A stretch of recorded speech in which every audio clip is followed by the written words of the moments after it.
কিছু নাস্তিকদের ঘুম হারাম হয়ে গেছিল, বাহিরে বইয়া বইয়া নাস্তিকগুলার ঘুম হারাম হয়ে গেছে। কিন্তু এখন দেখা যায় আমাদের বাংলাদেশের সরকারও যথেষ্ট পরিমাণ করছে, আলহামদুলিল্লাহ বলে। কেলোয়ার থেকে দইরা বড় বড় সেলিব্রিটিরা কোরআনের এই হাফেজকে নিয়ে ফেসবুকে পোস্ট করছে, আলহামদুলিল্লাহ।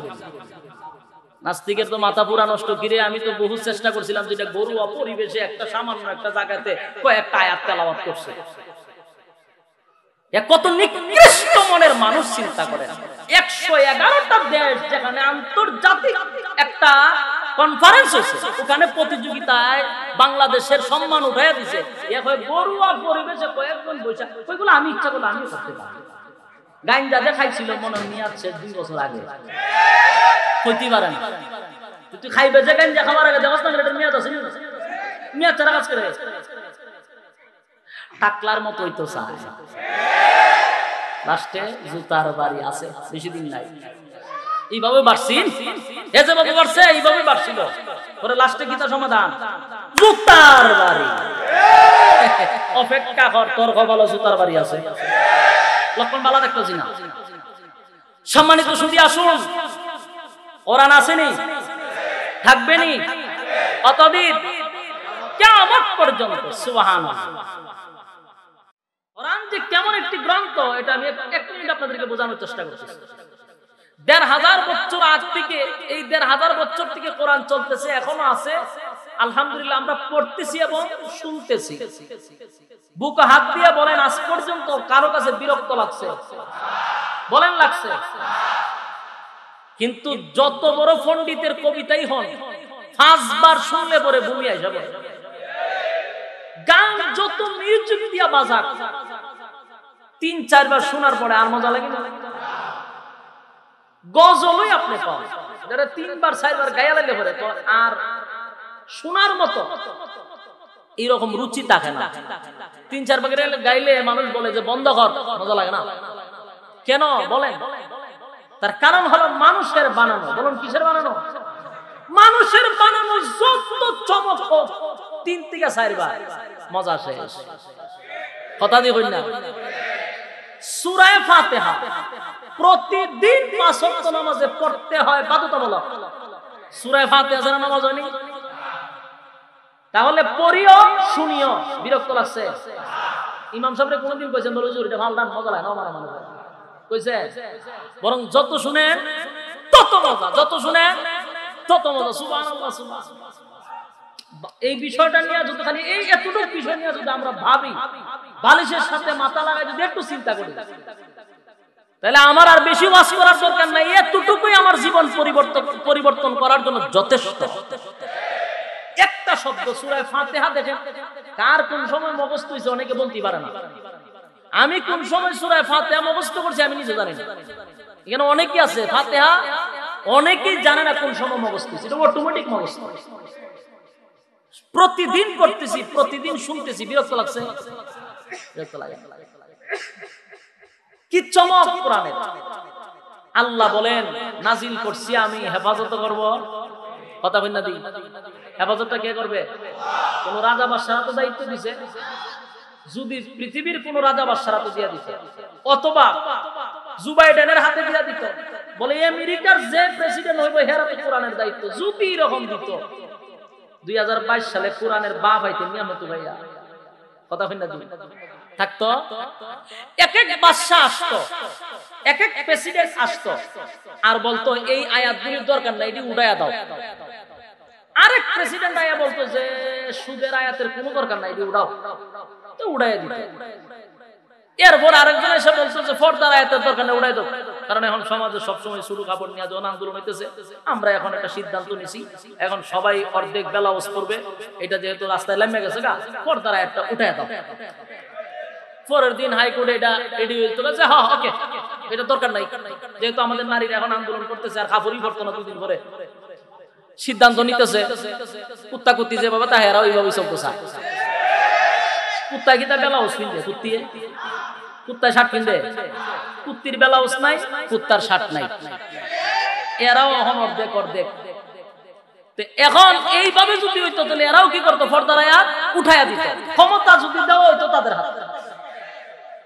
এরপরে হঠাৎ করে বলতো যে এক কাজ করে জিহাদের আয়াত দরকার নাই, উড়াই দেন।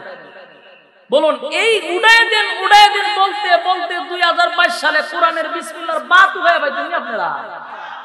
আয়াত দেখেন নাই। যদি মানুষের হাতে দায়িত্ব দেওয়া হইতো, কথা বলেন না, দায়িত্ব দেয় নাই, এরপরেও 26 আয়াত উঠায়া দেওয়ার জন্য দাদা এখন চেষ্টা করছে না। দায়িত্ব দিছিল না এমনো বান্দর কই থাকে? বান্দর ডাল ভাঙেনি, কুরালা তো আছে। যদি কুরাল দিত কুবা শামস খালি কুবাইতো, কথা কই না? কুরাল না থাকার পরেও ডাল ভাঙে। যদি কুরাল দিত, ঠিক কুরআন হাতে দায়িত্ব না দেওয়ার পরেও আয়াত উঠায়া দিত। যদি দায়িত্ব দিত কুরআনই তালাশ করে পাইতেন না। এই জন্য আল্লাহ বলেন নাজিল করছি আমি, হেফাজত করব আমি। কথা কয় না?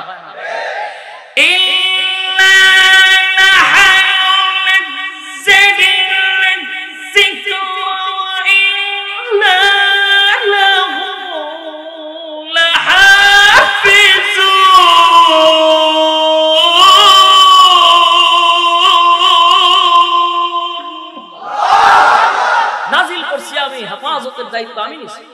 এই জন্য কোরআন আছে, কিয়ামত পর্যন্ত থাকবে। সুবহানাল্লাহ। আল্লাহ বলেন জমিনে জিন্দা কোরআন রাখছি, জিন্দা কোরআন। সুবহানাল্লাহ। জিন্দা কোরআন চিনেন?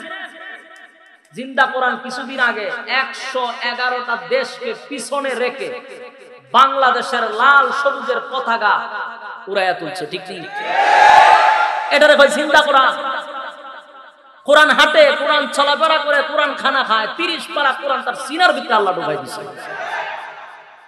111টা দেশকে পিছনে রেখে বাংলাদেশের সম্মান আর মর্যাদা গোটা বহির্বিশ্বে উঠাইয়া দিল। কয়টা লাল গালিচা বিছানো হইছে? হ্যাঁ, এরপরও আলহামদুলিল্লাহ অস্বীকার করা যাবে না, এইবার কিছুটা হইল করা হইছে। আমি যতটুকু শুনছি ভিআইপি গেটও নাকি তুলে দেওয়া হয়েছে। যাক, এটার মধ্যে আলহামদুলিল্লাহ কোন এতটুকু পাইছেন, এতটুকু পাইছেন আলহামদুলিল্লাহ কোন। কিছু নাস্তিকদের ঘুম হারাম হয়ে গেছিল, বাহিরে বইয়া বইয়া নাস্তিকগুলার ঘুম হারাম হয়ে গেছে। কিন্তু এখন দেখা যায় আমাদের বাংলাদেশের সরকারও যথেষ্ট পরিমাণ করছে, আলহামদুলিল্লাহ বলে।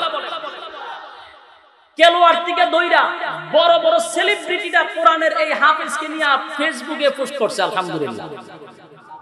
নাস্তিকের তো মাথা পুরা নষ্ট। কিরে, আমি তো বহু চেষ্টা করছিলাম যেটা গরুয়া পরিবেশে একটা সামান্য একটা জায়গাতে কয়েকটা আয়াত তেলাওয়াত করছে। কত নিকৃষ্ট মনের মানুষ চিন্তা করেন। 111টা দেশ যেখানে আন্তর্জাতিক একটা কনফারেন্স হয়েছে, ওখানে প্রতিযোগিতায় বাংলাদেশের সম্মান উঠাইয়া দিছে। গরুয়া পরিবেশে কয়েকজন বৈশা, ওইগুলো আমি ইচ্ছা করলে আমিও করতে পারি। গাঞ্জা দেখাইছিল মনে নিয়ে আসছে 2 বছর আগে, কইতে পারেন তুই খাইবে যে গাঞ্জা খাবার আগে দেখাস না, এটা মেয়াদ আছে, মেয়াদ ছাড়া কাজ করে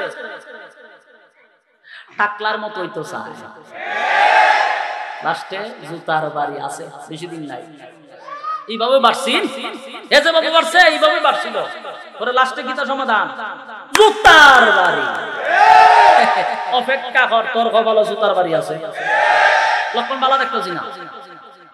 সম্মানিত সুধী আসুন, কোরআন আসেনি, থাকবেনি কতদিন? কিয়ামত পর্যন্ত। সুবহানাল্লাহ। আল্লাহ বলেন নাজিল করছি আমি, হেফাজত করব। সুবহানাল্লাহ। সেই কোরআন থেকে আমি আপনাদের সামনে কয়েকটা আয়াত কারীমা তেলাওয়াত করেছি। যে সূরার থেকে তেলাওয়াত করেছি, সূরাটির নাম হলো সূরা নামল। এর বাংলা অর্থ হইল পিপিলিকার সূরা। বলুন কিসের সূরা? পিপিলিকা চিনছেন? পিঁপড়া। আমরা গ্রাম্য ভাষা কই পিঁপড়া, আপনারা কেরানীগঞ্জে কি কন? হ্যাঁ, পিঁপড়াই গো। আমি ভাবছি শহর আইসে একটু শুদ্ধ করে কথা কইতে, শুদ্ধ ভাষা লাভ করতে গিয়ে পরে আমার টেবিল পিঁপড়া। তো এত কিছু থাকতে আল্লাহ ছোট্ট একটা পিঁপড়ার নামে সূরার নামকরণ করছেন কেন? বিষয়টা ভাবার আছে না? সূরা আবু বকর আছে না গোটা কোরআনে? আছে। সূরা উমর আছে, সূরা আলী, সূরা উসমান। এই সাহাবীগুলো তো জান্নাতের সার্টিফিকেট প্রাপ্ত সাহাবী, তার নামে সূরা নাই, কিন্তু একটা পিপিলিকার নামে সূরা হইছে। এই বিষয়টা বাবার দরকার আছে না নাই? পিপিলিকার খুব দাম। 10 কেজি পিঁপড়া নিয়ে যদি কেরানীগঞ্জের বাজার উঠেন, কয় টাকা দিব আপনারা? 1 টাকা দিব? তাহলে এই পিঁপড়ার নাম পুরানো। সুবহানাল্লাহ।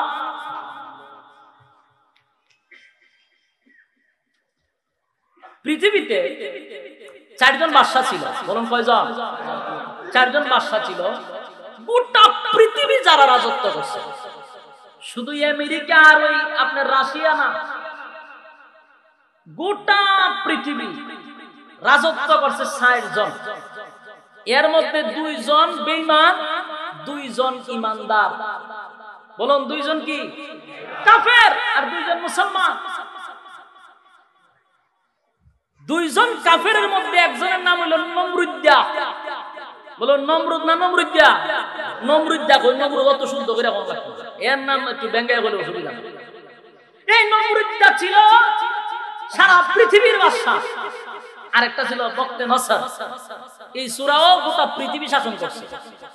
আর মুসলমানদের মধ্যে একজন ছিলেন বাদশা যুলকারনাইন, আরেকজন ছিলেন সুলাইমান আলাইহিস সালাতু ওয়াস সালাম। কয়জন হলো? 4 জন। পৃথিবীতে 4 জন বাদশা ছিল, গোটা পৃথিবী রাজত্ব করছে। এখানে একটা প্রশ্ন আসতে পারে যে আল্লাহ এই 60 জনের মধ্যে 2 জন কাফের বানাইলো কেন? 4 জন মুসলমান বানাইতো, তারপর 2 জন কাফের মাঝখানে ঢুকাইলো কেন? বিষয়টা একটু বুঝার আছে। এখন মনে করেন একজন কাফের দেশ চালাইছে 5 বছর। কিভাবে চালাইলো? কেমনে চালাইলো? সে যদি প্রধানমন্ত্রী না হইতো আমরা জানতেন? কথা বল না। আর একজন দাঁড়াইলো মুসলমান থেকে, সে 5 বছর শাসন করলো। 2 জন শাসনের মধ্যে কি শাসকের মধ্যে এক ক্যাটাগরি এক ছিল? এই এতটুকু বুঝাই দিলাম। বেশি ভাঙিয়ে বুঝাতাম।